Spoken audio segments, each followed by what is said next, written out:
Hello students, I am Bhanu sir. बेटा आज अपन क्या स्टार्ट करेंगे? आज अपन स्टार्ट करेंगे derivative. Derivative is also known as differentiation. आज की क्लास में अपन डेरिवेटिव वर्ड का मीनिंग समझेंगे कि डेरिवेटिव होता क्या है।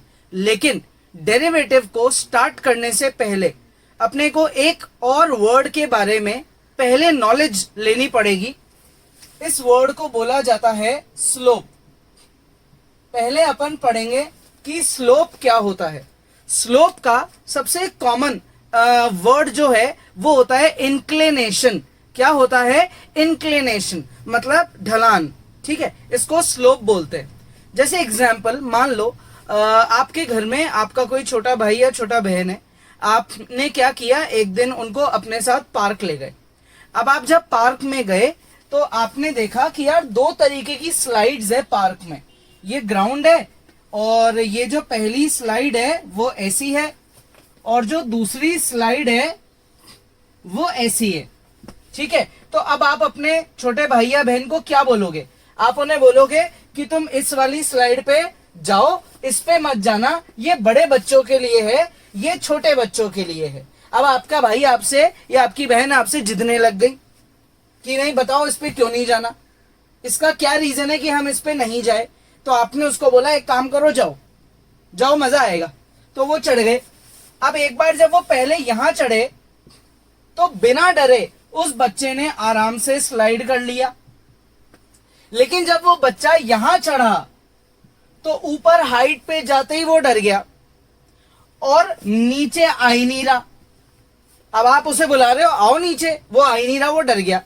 इसका मतलब उसको समझ में आ गया कि दोनों में क्या डिफरेंस है। दोनों में कॉमन बात है कि ये दोनों स्लाइड्स है ना। ये भी नीचे आ रहा है, ये भी नीचे आ रहा है। इसमें बच्चा बिना डरे नीचे आ गया, इसमें उसको बहुत डर लग रहा है, उसने मना कर दिया मैं तो नहीं नीचे आ रहा। यहां वर्ड इंट्रोड्यूस होता है स्लोप। तो अब आपने उसको बोला चल सीढ़ियों से नीचे उतर। बोले अब समझ में आ गया कि हम क्यों मना कर रहे थे। इसका रीजन क्या है कि इसकी स्लोप यानी कि इंक्लिनेशन छोटा है और इसकी स्लोप यानी कि इंक्लिनेशन बड़ी है। क्यों है? क्योंकि यहां अब आता है एंगल की बात। एंगल की बात करेंगे। ठीक है, तो ये जो एंगल है इस एंगल का डिफरेंस है। ये एंगल छोटा है और ये एंगल बड़ा है।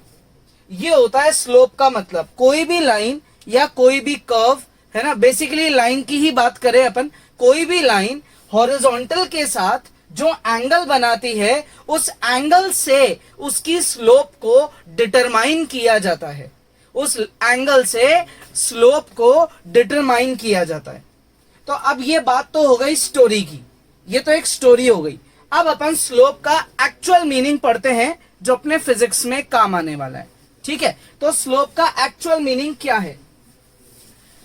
मान लो आप कोई व्हीकल चला रहे हो, जैसे आप एक्टिवा चला रहे हो या बाइक चला रहे हो, और आपने आपके व्हीकल की स्पीड को रखा कितने पे? मान लो 30 पे। और आपने ना तो उसे 31 किया ना 29, आप 30 पे कंटिन्यू चलते जा रहे हो। यानी कि उस केस में आपकी जो वेलोसिटी है वो कांस्टेंट है, यानी कि जो आपका मोशन है उसे बोला जाएगा यूनिफॉर्म मोशन। तो अब यहां पे स्लोप में पहले अपन बात करते हैं किसकी? यूनिफॉर्म कर्व्स की। किसकी बात करते हैं? यूनिफॉर्म कर्व्स की। यूनिफॉर्म कर्व कौन होते हैं? ये वो कर्व्स होते हैं जो एक ही एंगल पे चलते रहते हैं। दैट इज जो उन्होंने ये एंगल बनाया थीटा, ये एंगल कभी नहीं बदलेगा। आप यहां से पैरेलल लाइन बनाओ ये भी थीटा रहेगा, और आगे पैरेलल लाइन बनाओ ये भी थीटा रहेगा। हर बार थीटा ही रहेगा क्योंकि पैरेलल लाइन से तो करस्पॉन्डिंग एंगल्स बराबर होंगे। इस केस में जो इस लाइन की स्लोप है, जिसका स्लोप का बड़ा ही कॉमन सिंबल होता है एम, स्मॉल एम। ठीक है, तो स्लोप का फॉर्मूला बोला जाता है tan थीटा, क्योंकि एक्चुअल में स्लोप का मतलब क्या होता है? टेंजेंट। ठीक है, स्लोप का मतलब क्या होता है? Tangent of a line with respect to x. यानी कि कोई भी लाइन एक्स एक्सिस के साथ जो एंगल बना रही है उस एंगल पे जब आप tan लगा देते हो उसको बोला जाता है tan थीटा यानी कि स्लोप। tan का फुल फॉर्म होता है टेंजेंट, ठीक है। Tangent of a line making an angle, पूरी डिफाइन लिखें, making an angle with x axis. X axis का मतलब होता है हॉरिजॉन्टल यानी कि ग्राउंड। ग्राउंड के साथ जो भी लाइन ने एंगल बनाया है उस एंगल पे जब आप tan लगा देते हो यानी कि उसके टेंजेंट की वैल्यू निकालते हो उसको बोला जाता है स्लोप। मान लो ये एंगल होता है 30 डिग्री, तो आप बोलते हैं स्लोप है भाई tan 30 which is equal to √3। ऐसे निकालते हैं अपन स्लोप। अगर अपने को क्या गिवन होगा, थीटा, तो आप इस तरीके से स्लोप निकाल सकते हैं। स्लोप का मतलब क्या होता है, इंक्लिनेशन। स्लोप का मतलब क्या होता है, इंक्लिनेशन। अब अगर यही ग्राफ इस तरीके से बन रहा हो, ऐसे जा रहा हो ये ग्राफ, या ऐसे नीचे आ रहा हो, तो ऐसी सिचुएशन में ये एंगल बनेगा। बिकॉज जो एंगल है वो हमेशा एंटी क्लॉकवाइज डायरेक्शन में ही मेजर किया जाता है। क्लॉकवाइज करोगे तो एंगल जो है वो नेगेटिव बन जाएगा। एंगल क्या बन जाएगा, नेगेटिव। तो एंगल को पॉजिटिव रखने के लिए अपन उसे एंटी क्लॉकवाइज डायरेक्शन में मेजर करेंगे। तो इस केस में और इस केस में डिफरेंस क्या है, इसमें डिफरेंस है कि जो थीटा है वो लेस देन 90 डिग्री है, और इस केस में जो थीटा है वो मोर देन 90 डिग्री है। अब ये लाइन और ये लाइन में सिमिलैरिटी क्या है, ये दोनों यूनिफॉर्म कर्व्स हैं, यानी कि जब आप यहां भी पैरेलल लाइन बनाओगे तो करस्पॉन्डिंग एंगल से ये भी उतना ही थीटा निकलेगा जो यहां हो रहा था। इस केस में भी स्लोप का फॉर्मूला क्या रहेगा, tan थीटा। डिफरेंस क्या है, यहां पे जो स्लोप अपनी आएगी वो आएगी positive, because theta is less than 90। लेकिन इस केस में जो अपनी स्लोप आएगी वो स्लोप आएगी negative, because theta is more than 90। आ गया समझ में। ये अपन बात कर रहे हैं स्ट्रेट लाइन ग्राफ की।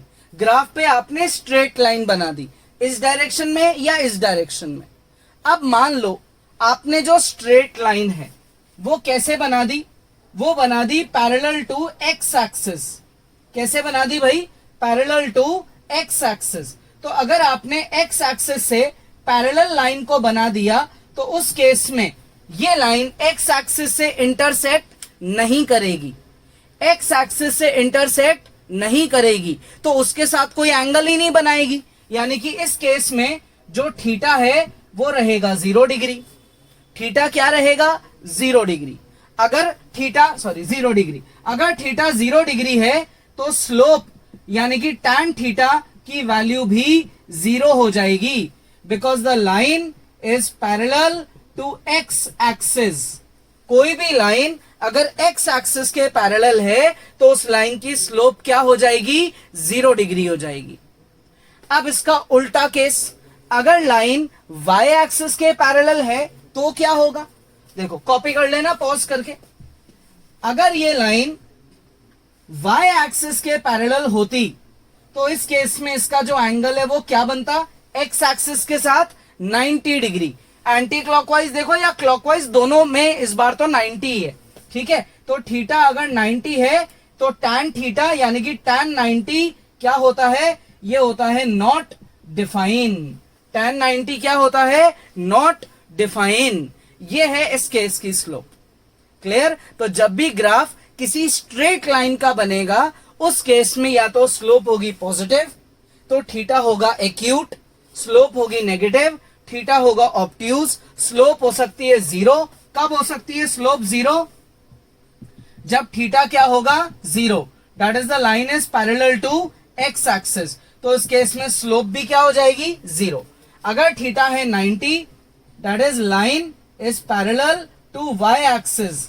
तो अगर लाइन वाई एक्सिस के पैरेलल है तो थीटा 90, स्लोप हो जाएगी नॉट डिफाइंड।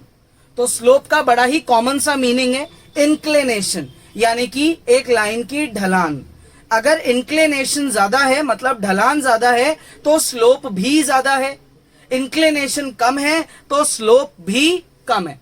तो जब भी स्लोप की बात हो आपके दिमाग में क्या आ जाने चाहिए?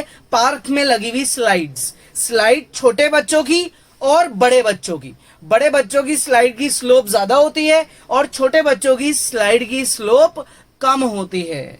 ये अपन बात कर रहे हैं यूनिफॉर्म कर्व्स की। अब अगर इसमें मुझे स्लोप का एक और फॉर्मूला डिराइव करना हो, स्लोप का एक और फॉर्मूला होता है which is y2 minus y1 upon x2 minus x1। ये कैसे डिराइव होगा? ये फॉर्मूला, ये पूरा टॉपिक आप मैथ्स में भी पढ़ेंगे, स्ट्रेट लाइंस में, कैलकुलस में, डिफरेंशिएशन में, सब में काम आएगा। सिमिलरली अपनी पूरी फिजिक्स में काम आएगा। अब फिजिक्स में आगे के जितने भी चैप्टर्स हैं उनका बेस है ये, इसलिए आपको इस चीज को ढंग से समझना, लर्न करना बहुत इंपॉर्टेंट है। तो अब मान लो आपने क्या करा, एक्स और वाई एक्सिस के बीच में एक कर्व बना दिया, ठीक है। यहां पे मान लेते हैं एक पॉइंट है विच इज x1 y1 और यहां पे आपका दूसरा पॉइंट है विच इज x2 y2, ठीक है। यहां तक x1 y1 का मतलब जो x कोऑर्डिनेट है वो है x1, y कोऑर्डिनेट है y1, यानी कि इस लाइन का यहां से चालू हो रही है, मान लो एंगल क्या बन रहा है, थीटा। तो इस लाइन का x का जो डिस्टेंस है वो कितना है, x1, और जो y है उसका डिस्टेंस कितना है, y1। इस पॉइंट के हिसाब से देखें तो यहां तक का जो डिस्टेंस है वो हो गया x2 और ये जो हाइट है ये कितनी हो गई, y2।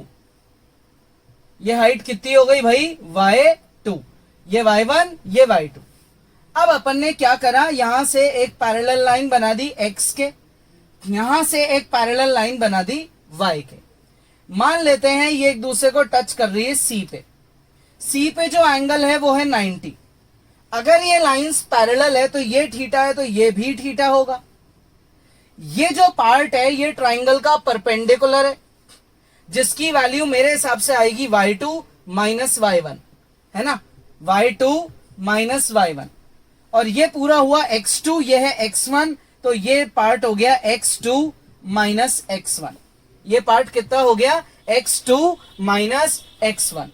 तो अब अगर मैं ये बोल रहा हूं कि स्लोप का फॉर्मूला tan थीटा है, तो सब बच्चों ने 10th क्लास में ट्रिग्नोमेट्री पढ़ी है। Trigonometry in right angle triangle में सबने पढ़ा है tan थीटा होता है परपेंडिकुलर अपॉन बेस।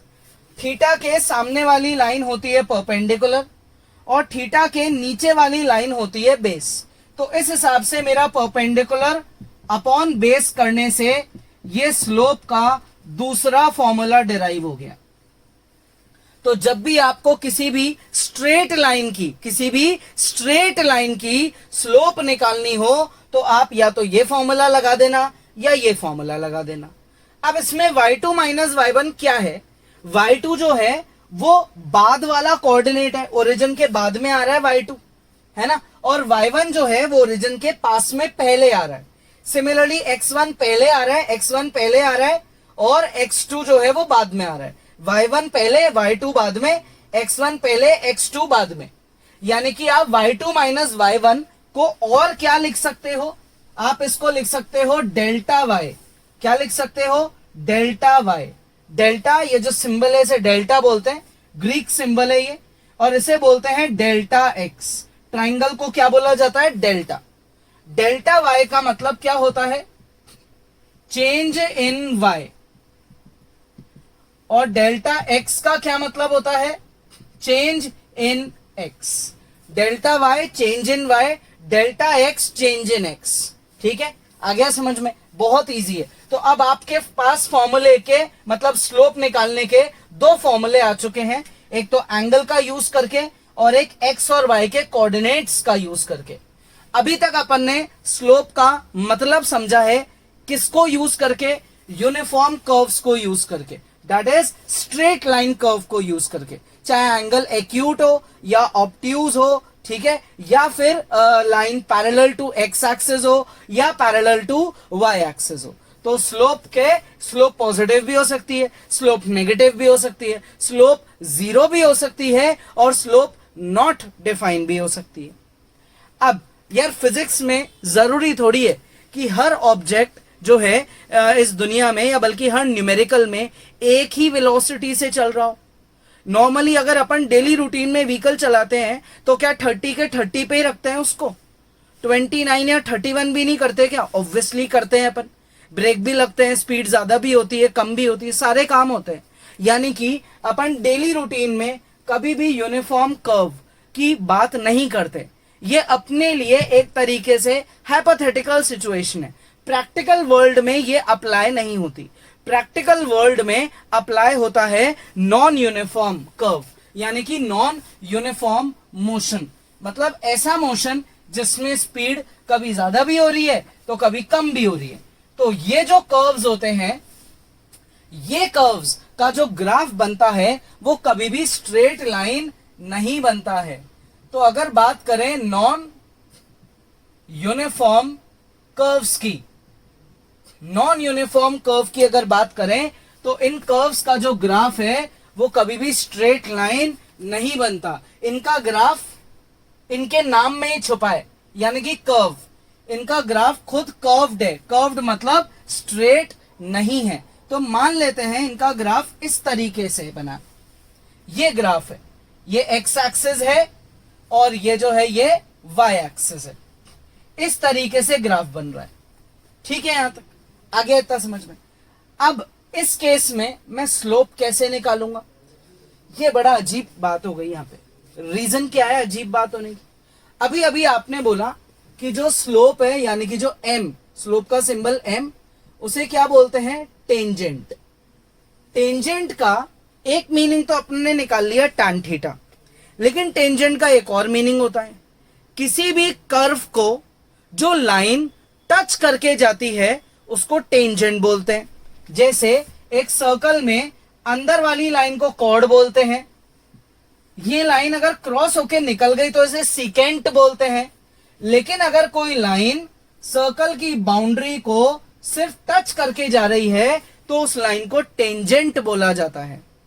तो अगर मैं यहां पे मान लेता हूं इधर एक पॉइंट है, पॉइंट ए, तो इस पॉइंट को जो ये लाइन टच होके पास हो रही है, ये लाइन टच होके पास हो रही है, इस लाइन को क्या बोला जाता है? टेंजेंट। तो इस लाइन ने जो एक्स के साथ एंगल बनाया वो है θ1। क्या है? θ1। अब मान लो यहां पे एक और मैंने पॉइंट लिया विच इज पॉइंट बी, ठीक है? ये लाइन इस तरीके से पास हो रही है, ये लाइन भी कर्व को टच करके जा रही है। कौन से पॉइंट पे टच करके जा रही है? बी पॉइंट पे टच करके जा रही है। तो ये पॉइंट बी की टेंजेंट हुई। इसने जो यहां ये एंगल बनाया ये है θ2। तो क्या θ1 और θ2 बराबर है? आपके यूनिफॉर्म कर्व में तो बराबर थे, क्योंकि जब आपने यूनिफॉर्म कर्व का ग्राफ बनाया था तो आपने देखा था यहां भी थीटा, यहां भी थीटा, यहां भी थीटा, क्योंकि ये ग्राफ स्ट्रेट लाइन है। लेकिन ये स्ट्रेट लाइन तो नहीं है, ये तो कर्व्ड है। तो कर्व है, अगर ये गोल घुमा हुआ ग्राफ है तो इसका हर जगह जो एंगल है टेंजेंट का वो बराबर नहीं होगा। मतलब इसकी जो टेंजेंट है वो वेरिएबल होगी, इसकी जो स्लोप है वो क्या होगी? वेरिएबल होगी। इसका मतलब पिछले वाले की जो स्लोप थी वो क्या थी? कांस्टेंट थी। यूनिफॉर्म कर्व की स्लोप थी कांस्टेंट, नॉन यूनिफॉर्म कर्व की जो स्लोप है वो है वेरिएबल, बिकॉज θ1 और θ2 बराबर नहीं है। इसलिए दोनों पॉइंट्स पे जो स्लोप्स है वो भी बराबर नहीं है। एंगल बराबर होता तो स्लोप भी बराबर होती, एंगल बराबर नहीं है तो स्लोप भी बराबर नहीं है। अब मैंने जो यूनिफॉर्म कर्व्स पढ़े थे उनमें आपको फॉर्मूला बताया था स्लोप का tan थीटा। ये tan थीटा यहां भी लग सकता है। जब आप इस वाली कॉर्ड की बात करोगे, मतलब टेंजेंट की, फर्स्ट टेंजेंट की बात करोगे, तो आप फर्स्ट टेंजेंट की स्लोप को क्या बोल दोगे? tan θ1। और जब आप दूसरी टेंजेंट की बात करोगे तो आप इसकी स्लोप को क्या बोल दोगे? tan θ2। तो ये स्लोप्स बराबर नहीं है क्योंकि एंगल्स बराबर नहीं है। यूनिफॉर्म में अपन ने एक और फॉर्मूला निकाला था y2 - y1 x2 - x1। क्या ये फॉर्मूला इसमें भी निकल सकता है क्या? एक बार चेक करते हैं। y2 minus y1 upon x2 minus x1 अपन ने कैसे निकाला था? अपन ने निकाला था एक ट्राइंगल बना के। उसमें ट्राइंगल बनाना बहुत इजी था क्योंकि ग्राफ स्ट्रेट लाइन था। तो आपने यहां एक पॉइंट लिया, पैरेलल लाइन बनाई, यहां पॉइंट लिया, पैरेलल लाइन बनाई, जोड़ दिया, ये ट्राइंगल बन गया। ये स्ट्रेट लाइन है इसलिए बड़ी इजीली ट्राइंगल बन गया। लेकिन क्या ये कर्व स्ट्रेट है? नहीं, ये स्ट्रेट नहीं है क्योंकि ये नॉन यूनिफॉर्म है। इसका मतलब इसमें ट्राइंगल बनना पॉसिबल नहीं है। अगर आप कोशिश करोगे ट्राइंगल बनाने की तो आपको ए और बी से पास होता हुआ बनाना पड़ेगा। तो ए और बी से अगर पास होता हुआ बना दोगे तो वो ट्राइंगल जो है वो टेंजेंट से थोड़ी बना, ये तो कर्व के अंदर घुस गई लाइन, यानी कि ये तो सीकेंट है। तो इसका मतलब ये फॉर्मूला इसमें डायरेक्टली नहीं लग सकता। तो फिर कैसे लगाए? हमको तो कुछ भी करके लगाना है, डायरेक्टली नहीं लग रहा। अब कैसे लगाएं? तो अब अपन ने सोचा कि अगर ऐसा हो कि ये जो बी पॉइंट अभी ए पॉइंट से बहुत दूर है, ये बिल्कुल ए के बगल में आ जाए या ए बिल्कुल बी के बगल में चले जाए, तो ऐसी सिचुएशन में क्या होगा? ऐसी सिचुएशन में आपका जो ग्राफ है वो तो एग्जैक्टली सेम ही रहेगा, एग्जैक्टली सेम रहेगा। बस अब डिफरेंस ये है कि ए पॉइंट के बिल्कुल नेबर बन गया उसका बी पॉइंट, एग्जैक्टली नेबर, बिल्कुल अगल बगल में आ गए। बहुत माइन्यूट गैप है, ऑलमोस्ट नील, कोई गैप ही नहीं है। ठीक है, मतलब अगर ए पॉइंट का एक्स कोऑर्डिनेट है जैसे 2, तो बी पॉइंट का एक्स कोऑर्डिनेट है 2.0000001, तो कितना क्लोज हो गए आपस में। इसमें तो ऑलमोस्ट कोई चेंज ही नहीं है। ये है 2.0000000 और ये है 00001, बहुत माइन्यूट गैप है, यानी कि ये दोनों पॉइंट्स बहुत क्लोज आ चुके हैं। अगर ये दोनों पॉइंट्स बहुत क्लोज आ चुके हैं तो अब मैं ये मान सकता हूं कि इन दोनों से पास होती हुई कोई लाइन जरूर होगी। ये मैंने लाइन बना दी, इन दोनों से पास होती हुई ये मैंने लाइन यानी कि टेंजेंट बना दी। इसका मतलब there can be a tangent passing through two different points on a non-uniform curve if the 2 points are very close to each other. बहुत ज्यादा क्लोज हैं तो ऐसा अज्यूम किया जा सकता है कि एक ही टेंजेंट दोनों से पास हो रही होगी। तो ऐसे केस में जो ट्राइंगल है मेरा वो बड़ा ही छोटा सा बनेगा, बिल्कुल नेग्लिजिबल, ए बी सी, बिल्कुल ना के बराबर एक ट्राइंगल बनेगा, वेरी स्मॉल, है ना। अब इस ट्राइंगल को एक काम करें, अपन थोड़ा जूम करके बताते हैं। थोड़ा सा क्या करके बताते हैं? थोड़ा जूम, थोड़ा बड़ा करके बताते हैं। तो ये ट्राइंगल थोड़ा बड़ा किया तो ऐसा दिखेगा। ये पॉइंट इसका ए है, ये पॉइंट बी है और ये पॉइंट जो है वो सी है। यहां पे जो टेंजेंट है उसने एंगल बनाया थीटा, तो पैरेलल लाइन के हिसाब से ये एंगल है थीटा। अब मैं इस ए पॉइंट को क्या मान लेता हूं? x1 y1, कुछ तो कोऑर्डिनेट मानूंगा तो x1 y1। बी पॉइंट को हमेशा की तरह क्या मान लेता हूं? x2 y2। क्लियर यहां तक? तो अब जो मेरा ये छोटा सा चेंज है x में, वो क्या होगा? वो सेम पहले की तरह होगा, x2 माइनस x1। जो छोटा सा चेंज है वो बिल्कुल पहले की तरह होगा, x2 माइनस x1। और जो छोटा सा चेंज y में है वो होगा y2 माइनस y1। तो इस बार जब आप स्लोप ऑफ टेंजेंट का फॉर्मूला लिखोगे तो एक फॉर्मूला तो आपके पास पहले से ही है, विच इज tan थीटा। ठीक है, जो हर बार थीटा बदलेगा तो फॉर्मूले में थीटा अप्लाई होता जाएगा और हर बार नई स्लोप आती जाएगी। तो अब अगर दूसरे तरीके से स्लोप निकालनी हो तो मैं लिखूंगा y2 minus y1 upon x2 minus x1। क्यों लिख रहा हूं मैं ये? फिर से वही बात, 10th क्लास की ट्रिग्नोमेट्री क्या होता है? tan perpendicular upon base. Perpendicular is y2 minus y1 upon x2 minus x1। Now what is y2 minus y1? ये है चेंज इन y।